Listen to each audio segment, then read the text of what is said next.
Hello, ladies and gentlemen. This is Abdul, your boy, on Abdul Mujib 1976 on my YouTube page. While I was working on a holiday today in December, I came across a video online, and the video's description was very interesting. And the description was for eating from the tree of knowledge, and in the banned Gnostic texts, secret female disciple banned from the Bible. When I read the description, it sounds Sophia, whose name means wisdom. Awkward, there are many more examples, like watch the video, and I found the video very interesting. So I'd like to share this video with you, my Eve, who brought the power regular followers. So stay tuned to my channel, keep on subscribing to Abdul's page on YouTube so that you can receive more of these lovely videos. Have a lovely day. Mary Magdalene Merry is presented Christmas, as being the most important of all Subscribe the to my disciples channel who Jesus with a loved the like most button. and to whom he told Have a the nice truth day. of existence. And this terrified those who wanted a patriarchal Christianity. So we find that in early Christianity, there was a battle between those who wanted to elevate the men and those who wanted to emphasize women. This battle was decided in 325 CE at the Council of Nicaea, where a council of bishops backed by the Roman emperor decided what Christianity would be. This was the deciding moment when Christianity became firmly patriarchal. The Roman Empire was obsessed with power, war, and armies, and the church embraced that mindset. Patriarchal Christian orthodoxy was established, and with the power of the Roman Empire behind them, the church had all the views that conflicted with theirs, including the Gnostics, destroyed. Not only did the destruction of these texts destroy the feminine teachings of Gnosticism, but it also destroyed their secret teachings about the nature of reality, including the secret that Jesus told to Mary Magdalene. But luckily, thanks to those who likely risked their lives to preserve it, we now know something about what Jesus revealed to Mary, since many Gnostic texts, including the Gospel of Mary Magdalene, were discovered around 1945 buried near the tombs of ancient Egypt. So what exactly did the Gospel of Mary Magdalene say, and what was the secret given to Mary by Jesus? The Gospel of Mary Magdalene begins with the disciples asking Jesus if the material world will be destroyed. Cryptically, Jesus replies that all nature, all matter, and all creatures are actually connected as one, and that all things will be returned to where they originated. Jesus then leaves, departing the disciples for good, and because he left them, the disciples start weeping since they don't know how to continue without him.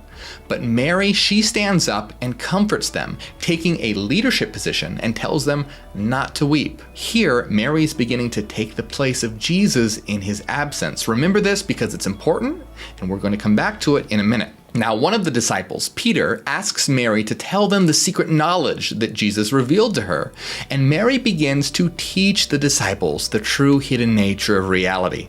Mary tells them that it's not matter, but mind that's the true nature of reality, that mind is the key to existence, and she begins to describe the hidden levels of reality that exist beyond matter. She discusses the journey that the soul must take to transcend the material realm by defeating desire and ignorance. The soul is even called the slayer of matter and conqueror of space.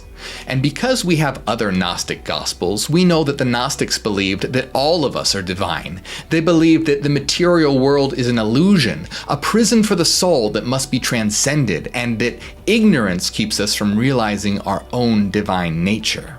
This was one of the Gnostics' great secrets that the church declared a heresy, because if you want to control the people, the last thing that you want them to believe is that they're powerful and divine.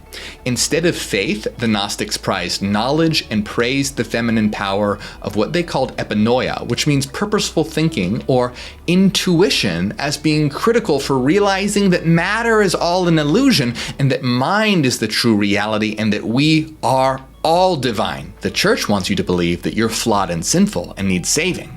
For the Gnostics, only you can be your own savior by rising above ignorance and realizing your divinity through the power of your own mind. But not only does the Gospel of Mary reveal the secret of existence, but the book itself is a code.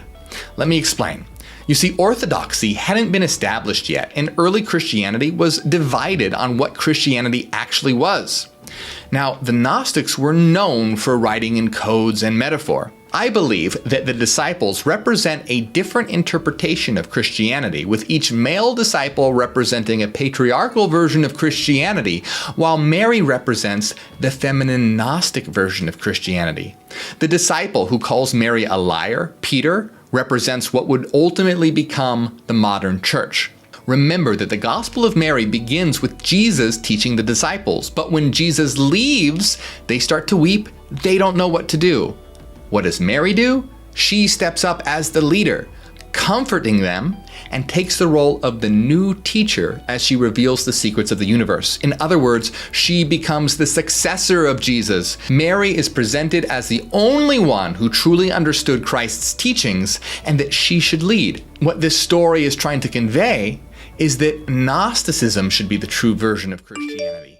We see that Peter defies Mary, calling her a liar, which matches up with the patriarchal church's hatred of the feminine, inclusive Gnosticism. And this wouldn't be the first time that the Gnostics have done something like this. They did something very similar in the banned Gospel of Judas. We can see this age-old battle played out all around us today. So many problems we face in the world right now are caused by the suppression of the feminine.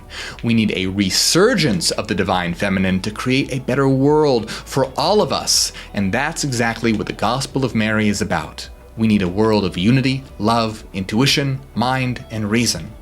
Let's create that world together. If you thought that was interesting, check out my video on the banned Gospel of Judas, where Jesus reveals that God is actually the devil. It's intense. Now, my work, it's about bringing knowledge to everyone and helping raise the consciousness of humanity so we can create a better world. So please, subscribe now so we can spread this information. And I want to give a big shout out to everyone that supports on Patreon. If you ever felt like you've learned something or gotten something from my work, consider supporting on Patreon so I can continue to create better videos and reach more people. I can't tell you how much it helps. You'll also get access to our weekly secret live streams, hidden Discord server, The Citadel, and the link will pop up right over here. Or you can also get loyalty badges by becoming a member on YouTube by hitting the join button below this video. Thank you, my friends.